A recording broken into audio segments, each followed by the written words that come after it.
أعوذ بالله من الشيطان الرجيم. Kemudian masuk masalah anjuran untuk menikah. Seperti yang telah diketahui bahwa agama kita banyak memberikan anjuran untuk menikah. Allah menyebutkannya dalam banyak sekali ayat dalam kitabnya. Dan menganjurkan kepada kita untuk melaksanakannya sesegera mungkin. Di antaranya firman Allah Ta'ala dalam surah Al-Imran tentang Nabi Zakaria alaihissalam. Dalam surah Al-Imran ayat 38. A'udhu billahi minasyaitonir rajim. Rabbi habli min ladunka dzurriyyatan thayyibah innaka sami'ud du'a. Ya Rabbku, berikanlah aku dari sisimu seorang anak yang baik, sungguhnya engkau maha pendengar doa. Juga Allah berfirman tentang Zakaria dalam surah Al-Anbiya ayat 89. A'udzu billahi minasyaitonir rajim wa Zakaria idh nada rabbahu rabbi la tadarni fardan wa anta khairul warithin.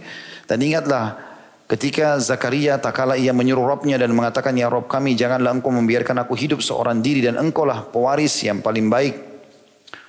Juga dalam firman Allah yang lain dalam surah Ar-Ra'd 38, Allah berfirman, A'udzu billahi minasyaitonir rajim, wa laqad arsalna rusulan min qablika wa ja'alna lahum azwajan wa dzurriyyah. Dan sungguhnya kami telah mengutus beberapa rasul sebelum wahai Muhammad dan kami memberikan kepada mereka istri-istri dan juga keturunan. Juga Allah SWT memerintahkan, jadi tadi kalau kisah Nabi Zakaria adalah beliau meminta kepada Allah Subhanahu wa taala dari pernikahannya ini, dari pergaulan dengan istri dikaruniai anak.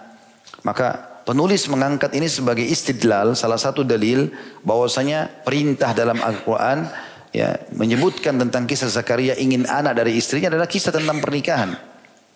Begitu juga dengan masalah tadi, ayat yang baru saja kita baca bagaimana Allah SWT memastikan kepada Nabi Muhammad SAW pada saat beliau disoroti, Muhammad itu suka menikah dan seterusnya karena istrinya lebih dari satu. Maka turun firman Allah SWT ini, bukan hanya kau hai Muhammad. Rasul-rasul sebelummu pun kami berikan mereka istri-istri dan keturunan-keturunan. Bahkan kalau membahas poligami, Nabi Sulaiman alaihissalam itu punya 99 istri. Gitu kan. Lebih banyak daripada Nabi Muhammad alaihissalam. Gitu kan. Hadits yang masyhur yang beliau lupa mengucapkan insya Allah. Yang kata Nabi Sulaiman alaihissalam, malam ini aku akan gauli 99 istriku dan aku berharap semuanya hamil dan melahirkan mujahid. Tapi dia lupa mengatakan insya Allah. Maka gagallah kehamilan tersebut. Kata Nabi SAW, andai saja Nabi Allah Sulaiman mengucapkan insya Allah, maka jadilah seperti yang dia niatkan. Juga Allah Subhanahu Wa Taala memerintahkan agar kita menikahkan orang-orang yang masih bujang dan gadis. Dan yang bujang gadis juga harus segera menikah. Itu firman Allah Subhanahu Wa Taala dalam surah An-Nur. Dalam surah An-Nur ayat 32. Yang bunyinya a'udzubillahi minasyaitonir rajim wa ankihul ayama minkum was-salihin min ibadikum wa imaikum iyakunu fuqara yughnihimullahu min fadli. Al-ayah. Dan nikahkanlah orang-orang yang sendirian di antara kamu yang masih bujang dan gadis. Jadi mereka dicari untuk dinikahkan, dimudahkan pernikahannya. Mereka pun harus segera menawarkan diri untuk menikah. Dan orang-orang yang layak ya, kawin di antara hamba-hamba sahayamu yang laki-laki dan hamba-hamba sahayamu yang perempuan. Jika mereka miskin, Allah akan menjadikan mereka mampu dengan karunia-Nya. Allah akan menjadikan mereka kaya karena karunia-Nya. Ini ada jaminan dalam ayat ini, atau ada perintah dari Allah SWT untuk segera menikah, dan ada jaminan orang yang menikah akan diberikan rezeki. Dalam hadis-hadis Nabi SAW, selain ayat-ayat tadi juga cukup banyak yang disebutkan masalah itu. Di antaranya adalah hadis yang diriwayatkan atau disahihkan oleh Al-Albani dalam silsilah hadis sahih nomor 625 dari Anas bin Malik radhiyallahu anhu bahwasanya Rasulullah SAW bersabda, "Idza tazawwaja al-'abd faqad istakmala nisfad din falyattaqillah fi ma baqi." Jika seorang hamba telah menikah maka dia telah menyempurnakan separuh agamanya, maka oleh karena itu hendaklah ia bertakwa kepada Allah dari separuh yang tersisa. Ini sudah saya jelaskan tadi tentang masalah bagaimana orang kalau sudah menikah menyelamatkan setengah agamanya.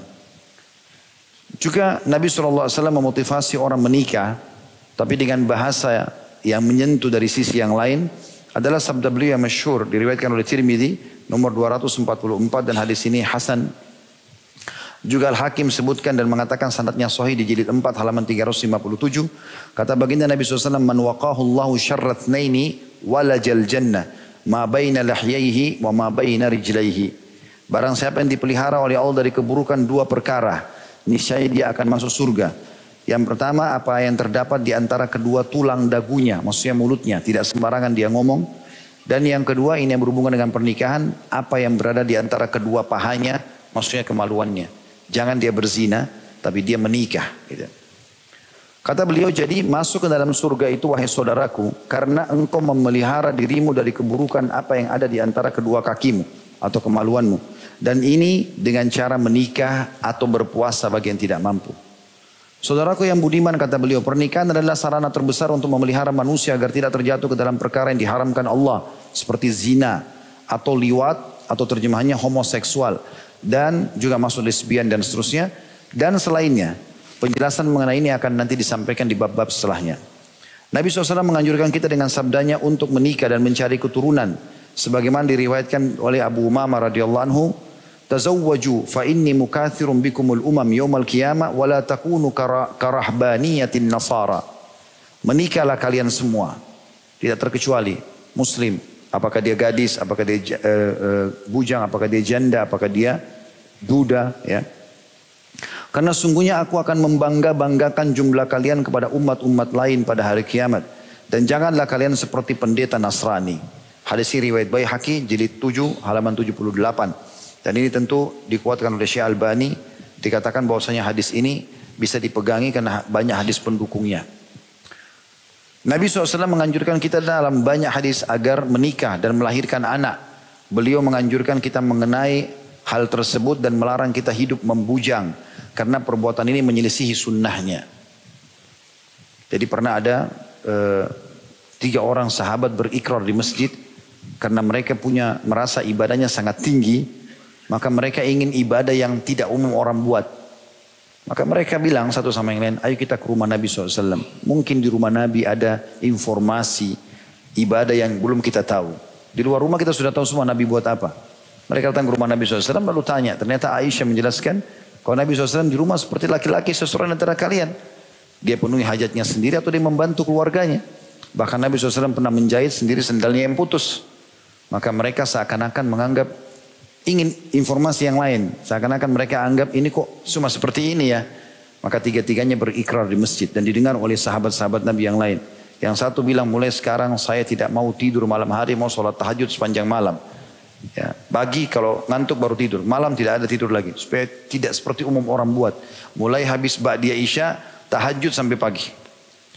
Yang kedua mengatakan saya mulai sekarang puasa tidak mau buka puasa. Kecuali saya sudah tidak tahan. Jadi kayak misalnya hari ini Kamis antum puasa, orang azan buka puasa dia tidak mau buka puasa, dia tahan sampai besok, masih tahan sampai hari ketiga. Dia mau buat berbeda. Yang ketiga bilang mulai sekarang saya nggak mau nikahi wanita. Daripada mengganggu ibadah saya nggak mau berurusan sama perempuan. Nabi SAW dengar. Naik di atas mimbar. Lalu beliau berkhutbah. Memuji Allah dan membaca salawat untuk diri beliau SAW. Lalu beliau mengatakan. Telah sampai kepada saya berita begini dan begitu. Ada orang begini dan begitu di antara kalian. Maka ketahuilah. Aku orang yang paling bertakwa kepada Allah di antara kalian. Aku tidur di malam hari dan aku sholat. Artinya Nabi habis isya tidur. Tapi nanti bangun sepertiga malam. Aku juga berbuka puasa. Tiba maghrib boleh puasa, buka puasa. Dan aku menikahi wanita. Siapa yang menolak sunnahku bukan dari golonganku.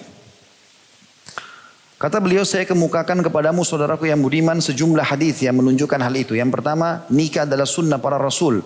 Nikah adalah salah satu sunnah para rasul. Lantas apakah engkau akan menjauhinya wahai saudaraku yang budiman? Kata beliau. Imam Tirmizi meriwayatkan dari Abu Ayyub radhiyallahu anhu.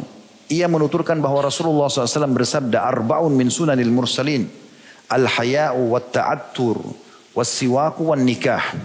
Ada 4 perkara yang termasuk sunnah para rasul. Rasa malu untuk melanggar hukum-hukum Allah. Yang kedua memakai wangi-wangian. Yang ketiga bersiwak. Dan yang keempat menikah. Ini hadis riwayat Tirmizi nomor 1086. Dan dikatakan dalam kitabun nikah dan hadis ini hasan sahih. Yang kedua, siapa yang mampu di antara kalian untuk menikah, maka menikahlah. Ini hadis Nabi juga. Nabi SAW memerintahkan kita sekalian. Sebagaimana diriwayatkan oleh Bukhari dari Abdullah bin Mas'ud radhiyallahu anhu yang menuturkan, kami bersama Nabi SAW sebagai pemuda yang tidak mempunyai sesuatu. Miskin sekali. Kami sangat miskin, kata Abdullah bin Mas'ud. Lalu beliau bersabda kepada kami, dalam kondisi sahabat-sahabat yang sedang dihadapi miskin semua. Ya ma'syarasy syabab. Hai sekalian anak muda, man istata' minkumul ba'a falyatazawwaj. Barang siapa dan antara kalian yang mampu menikah maka menikahlah. Sebagian ulama menerjemahkan makna ba'ah bagi laki-laki mampu melakukan biologis dengan istrinya, kemudian dia juga siap untuk memberikan nafkah harian buat istrinya. Karena kewajiban kita setiap hari memberikan makan, minum, pakaian, tempat tinggal, transportasi semampu kita. Besok kita meninggal sudah gugur kewajiban. Berarti hanya itu saja. Satu hari itu kita mampu bawa satu bungkus nasi uduk, ya makan berdua sama istri. Kita bisa tinggal di gubuk dari kayu, ya sudah dari itu yang kita tinggal sama istri. Seperti itulah. Karena menikah itu lebih dapat menahan pandangan dari yang haram dan lebih memelihara kesucian kemaluan. Dan barang siapa yang tidak mampu, maka hendaklah ia berpuasa karena puasa dapat menekan syahwatnya atau sebagai tameng. Hadis ini riwayat Bukhari nomor 5066 dalam Kitabun Nikah dan juga Muslim 1402 dalam Kitabun Nikah, Tirmidzi juga dalam Kitabun Nikah nomor 1087.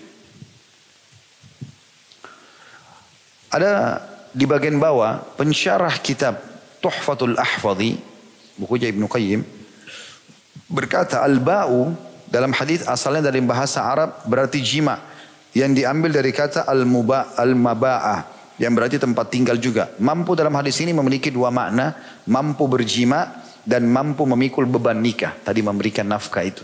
Tapi yang harian sesuai dengan kemampuan kita. Demikian maksud dalam hadis tersebut. Sebenarnya dikatakan oleh Ibnu Taimiyah rahimahullah di halaman 12 dalam kitab Tuhfatul Ahwadhi. Kemudian para ulama juga berkata, adapun orang yang tidak mampu berjima, maka ia tidaklah butuh berpuasa. Jika demikian, maka makna keduanya lebih sahih. Maksudnya adalah berpuasa itu kalau dia betul-betul punya syahwat yang besar, kemudian dia tidak tahan lagi, dia boleh berpuasa untuk meredam syahwatnya. Tapi kalau dia tidak terikut dengan hawa syahwatnya, maka tidak butuh juga dia berpuasa sunnah. Nanti dalam masalah hadis ini saja ya, bahwa ibadah sunnah dianjurkan atau puasa sunnah dianjurkan. Yang ketiga, hadis Nabi SAW tentang orang yang menikah dengan niat menjaga kesucian dirinya, maka Allah pasti menolongnya dan memberinya rezeki. Kata beliau, saudaraku yang budiman, jika engkau ingin menikah, maka ketahuilah bahwa Allah akan menolongmu atas perkara itu.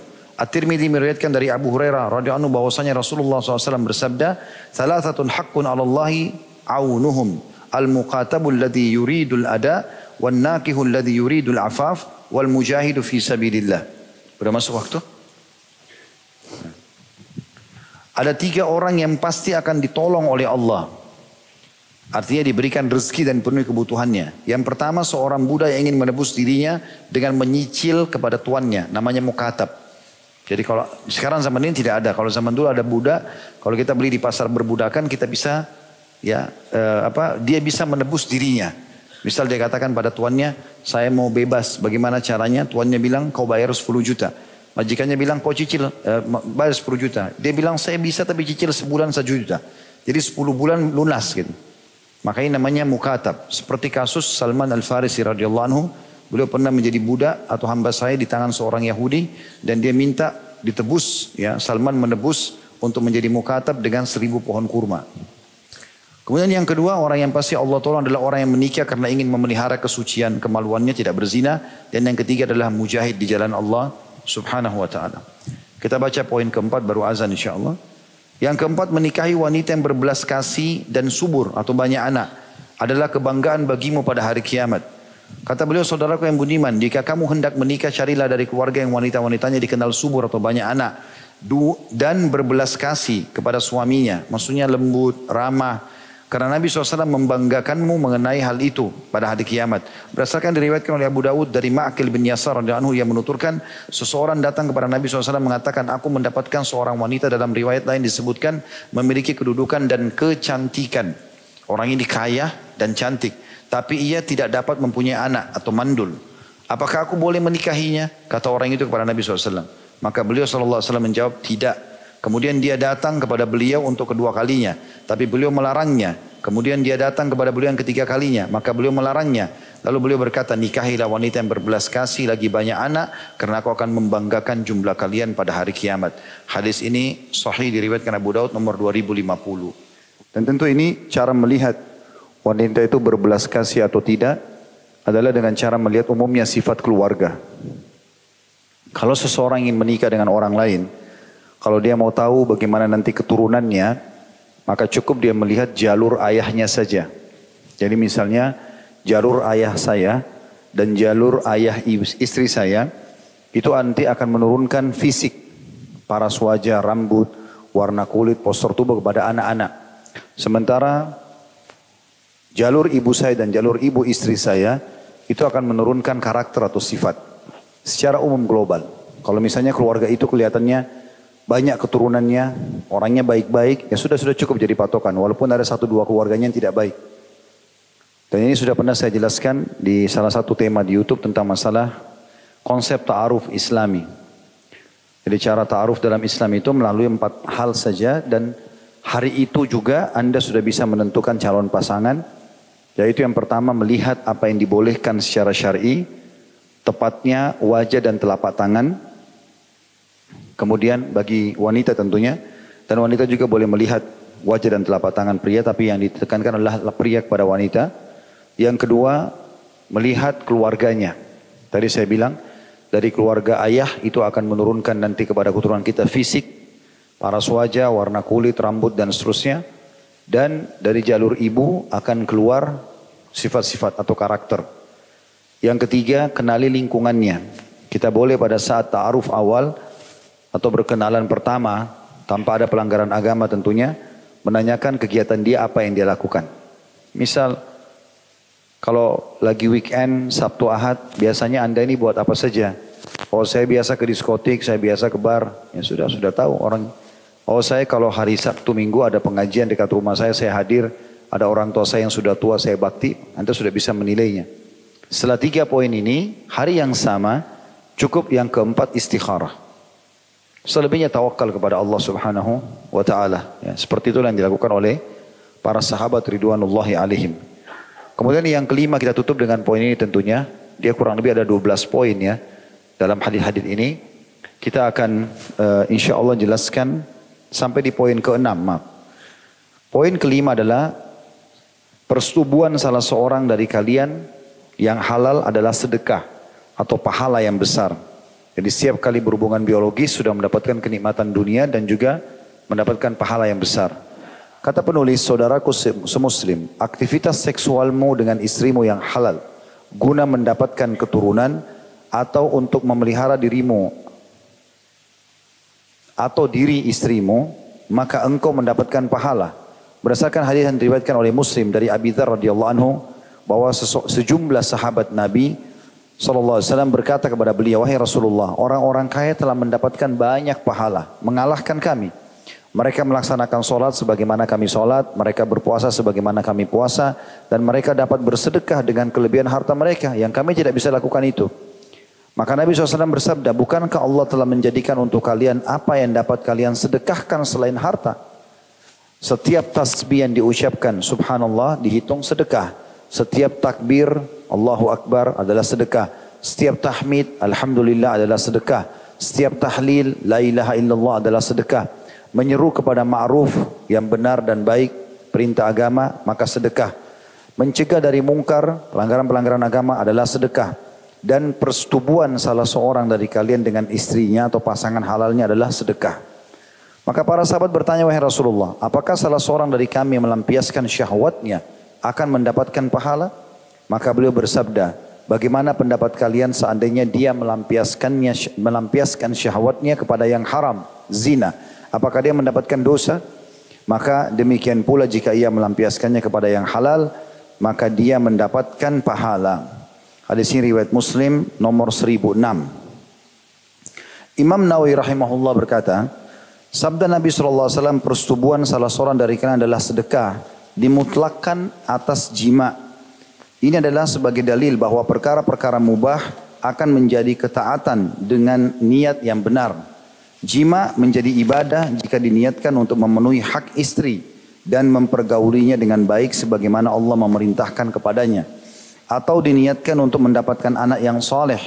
Atau memelihara diri agar jangan terjerumus dalam yang haram atau zina.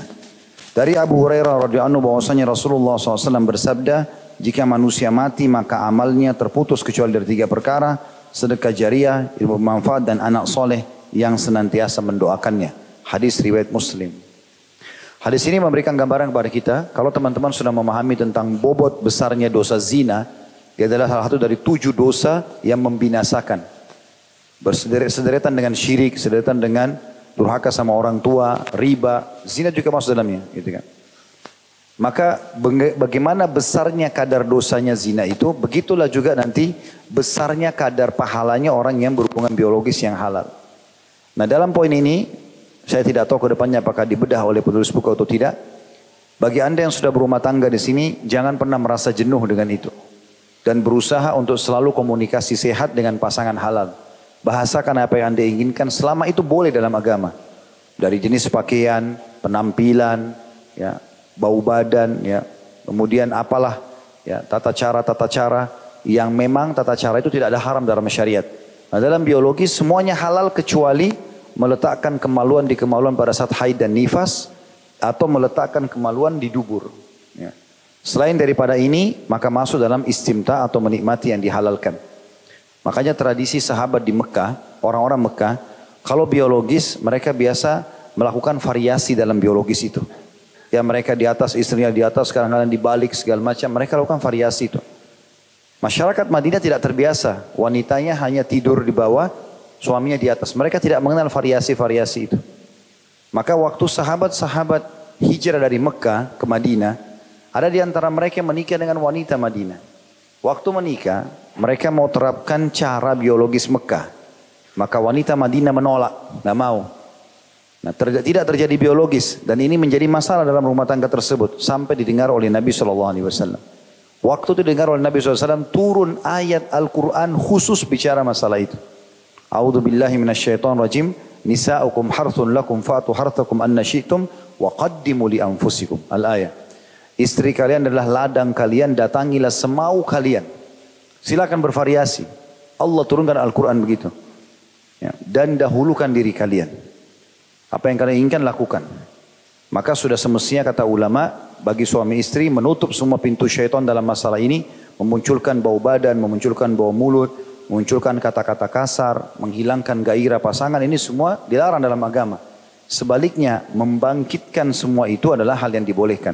Ada sebuah asar yang disebutkan oleh sebagian ulama, kata Nabi SAW, istri ahli surga, istri yang justru bisa membangkitkan syahwat suaminya. Kalau dalam hadis sahih, Nabi SAW mengatakan, sebaik istri atau istri ahli surga adalah istri yang kalau kau lihat kepadanya, kau akan senang. Makna senang, senyumnya, penampilannya, ya, bajunya, bau badannya, segala macam, masakannya, apalah tutur katanya semuanya menyenangkan. Dan kalau kau perintahkan dia mendengar. Ya. Jadi dalam masalah ini harusnya ada kiat-kiat yang dilakukan gitu kan. Saya pernah mengadakan pelatihan manajemen rumah tangga Islami. Saya bagi menjadi 10 materi manajemen rumah tangga Islami 1 sampai 10. Manajemen rumah tangga Islami 1 dan 2 itu umumnya membaca masalah membahas seperti ini. Definisi nikah lah, hak dan kewajiban dan seterusnya. Manajemen rumah tangga Islami 1. Manajemen rumah tangga Islami 2 saya membahas tentang hak anak, nama-nama yang baik, akikah, tahnik dan seterusnya. Kemudian juga saya membahas tentang masalah bakti sama orang tua dan hak kerabat. Di manajemen rumah tangga Islami 3 sampai 10, 7 kali, 7 tema itu semuanya judulnya kiat-kiat mempertahankan rumah tangga. Di antaranya adalah menikmati dan memperindah biologis itu. Karena Allah halalkan. Bahkan Nabi SAW melakukannya dengan sangat baik. Dan Aisyah sering ditanya radhiyallahu anha tentang bagaimana biologis Nabi SAW. Dan beliau rincikan semuanya. Itu juga sudah saya bedah di buku khusus masalah rumah tangga mirip ini, judulnya Mahkota Pengantin. Dan mudah-mudahan nanti insya Allah di buku ini pun ada penjelasan masalah itu. Dan ini bukan aib untuk dibahas. Bahkan Nabi SAW kadang-kadang di depan sahabat bertanya. Di antaranya beliau menegur para sahabat yang menceritakan kelebihan pasangannya. Beliau mengatakan, sesungguhnya orang yang paling buruk kedudukannya di sisi Allah pada hari kiamat adalah orang yang atau seorang suami yang telah menggauli istrinya. Kemudian istri telah menggauli atau mendatangi suaminya, lalu keduanya menyebarkan perbuatan itu. Lalu Nabi SAW juga bilang, mungkin seseorang di antara kalian mengucapkan itu. Misal seorang suami mendapatkan istri yang sangat memuaskan dia. Bau badan lah, senyumannya lah, pelayanannya lah, segala macam termasuk biologisnya. Lalu kemudian dia cerita sama teman-temannya laki-laki yang lain. Oh istri saya itu begini dan begitu. Kata Nabi SAW, mungkin seseorang di antara kalian mengucapkan itu. Kelebihan pasangannya. Atau seorang perempuan begitu juga. Suaminya sangat memuaskan, lalu dia cerita-cerita tentang suaminya begini, suaminya di depan teman-temannya. Maka kata Asma binti Yazid radhiyallahu anha, betul ya Rasulullah. Laki-laki melakukan dan perempuan melakukan itu di Madinah. Kata Nabi SAW, jangan kalian lakukan itu. Karena seperti perumpamaan orang seperti itu yang menceritakan kehebatan pasangannya dalam biologis. Seperti syaitan laki-laki ketemu dengan syaitan perempuan di jalan. Lalu kemudian mereka biologis. Ya, sementara semua orang melihatnya. Jadi sering kali Nabi SAW luruskan itu. Kesalahan-kesalahan. Gitu kan. Pernah ayat Al-Quran turun khusus menegur sahabat yang tidak mau lagi menggauli istrinya karena dianggap istrinya sudah tua. Lalu dia mengatakan, kau sudah seperti ibuku. Kalimat ini tidak boleh ini, ya. Namanya zihar dalam hukum zihar. Ini dia harus bayar kafarah si laki-laki karena istrinya bukan ibunya, gitu kan. Tapi seperti itulah hukum-hukum syar'i dan kita tahu ada surah An-Nisa, ada surah At-Talaq yang menjelaskan banyak yang berhubungan dengan masalah-masalah rumah tangga dan interaksi suami istri ini. Intinya teman-teman sekalian, syaitan seringkali menghiasi kalau kita mau berzina.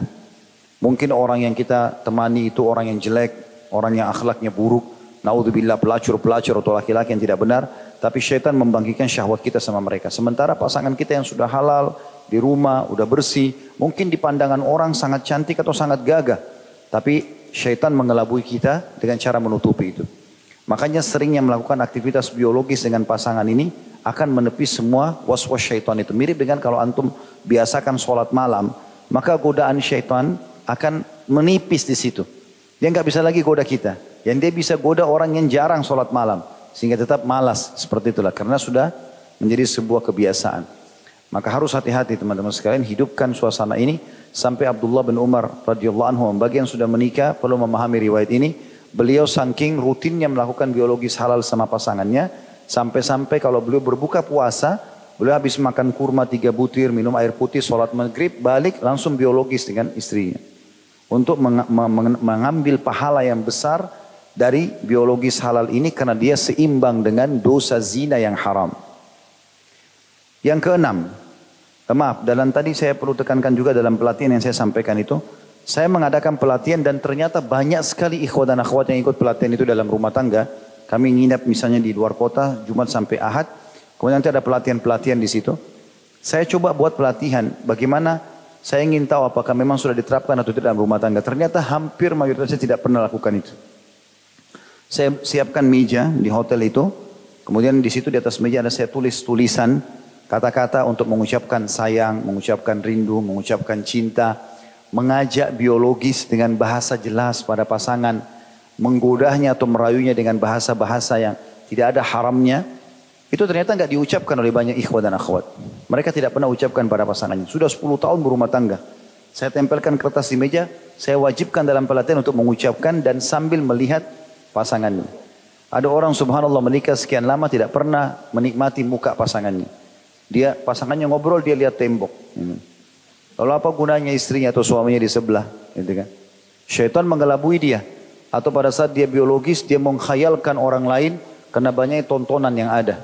Maka pasangannya yang sudah berusaha memberikan yang terbaik, ini semua tertepis dengan was-was syaitan. Ini semua tentu hal-hal yang perlu diperbaiki. Insya Allah mungkin kedepannya kita akan lebih banyak bahas singgungan masalah ini. Tapi ini poin kelima tentang masalah besarnya pahala persetubuhan tersebut. Yang terakhir, yang keenam, menikah dapat mengembalikan semangat kepemudaan. Dikatakan oleh penulis, nikah dapat mengembalikan kekuatan dan kepemudaan badan. Karena ketika jiwa merasa tentram, tubuh juga menjadi giat. Ini adalah seorang sahabat, kata beliau. Cerita seorang sahabat yang menjelaskan hal itu kepada kita. Di mana diriwayatkan oleh Bukhari dari Alqamah radhiyallahu anhu, ia menuturkan, aku bersama Abdullah bin Mas'ud. Lalu Uthman bertemu dengannya di Mina. Maka ia mengatakan, wahai Abu Abdurrahman, maksudnya Alqamah, berkata kepada Abdullah bin Mas'ud, sesungguhnya aku mempunyai hajat kepadamu. Kemudian keduanya bercakap-cakap, tapi agak jauh dari Alqamah. Uthman bertanya kepadanya, wahai Abu Abdurrahman, wahai Abdullah bin Mas'ud, maukah aku nikahkan engkau dengan seorang gadis yang akan mengingatkan kau pada yang dahulu pernah engkau alami? Maksudnya kau pernah berumah tangga dulu. Ketika Abdullah merasa dirinya tidak membutuhkan, maka dia mengisyaratkan kepadaku. Seraya berkata, wahai Alqamah, sesungguhnya aku menolaknya, tapi aku, maksudnya perempuan ini, tapi bukan aku menolak pernikahan. Karena aku pernah mendengar Nabi SAW bersabda, wahai sekalian pemuda, barang siapa di antara kalian yang mampu untuk menikah, maka menikahlah. Maksudnya maknanya, agar tetap kamu dalam keremajaanmu, semangatmu karena menikah. Jadi dia semangat cari nafkah buat istrinya, dia pulang capek ada yang temanin dan seterusnya. Gitu kan. Dan barang siapa yang belum mampu maka berpuasalah. Karena puasa dapat mengendalikan syahwatnya. Hadis ini riwayat Bukhari nomor 5065. Ini sebagai penutup tentunya saya akan baca pertanyaan. Saya menemui salah satu panitia masjid. Kebetulan belum menikah. Saya biasa kalau ketemu sama teman-teman bujang selalu saya godain supaya menikah. Nah, maka saya bilang belum menikah, setiap ketemu. Belum Ustaz. Kenapa? Tunggu apa ini gak nikah-nikah? Kan bisa dapat pahala. Rugi malam-malam antum tanpa istri. Terus dia bilang, tapi anak kan setiap malam bisa pijitin ibu anak. Iya, antum memijit ibu dapat pahala. Tapi antum juga bisa dipijit oleh istri. Gitu. Jadi akhirnya rugi saja lewat waktu seperti itu. Ya, Allahu a'lam. Itu saja, semoga bermanfaat. Kalau benar dari Allah, kalau salah dari saya mohon dimaafkan. Subhanakallahumma bihamdika, asyhadu an la ilaha illa anta astaghfiruka wa atubu ilaik. Wassalamualaikum warahmatullahi wabarakatuh. فإن مع العسر يسرا إن مع العسر يسرا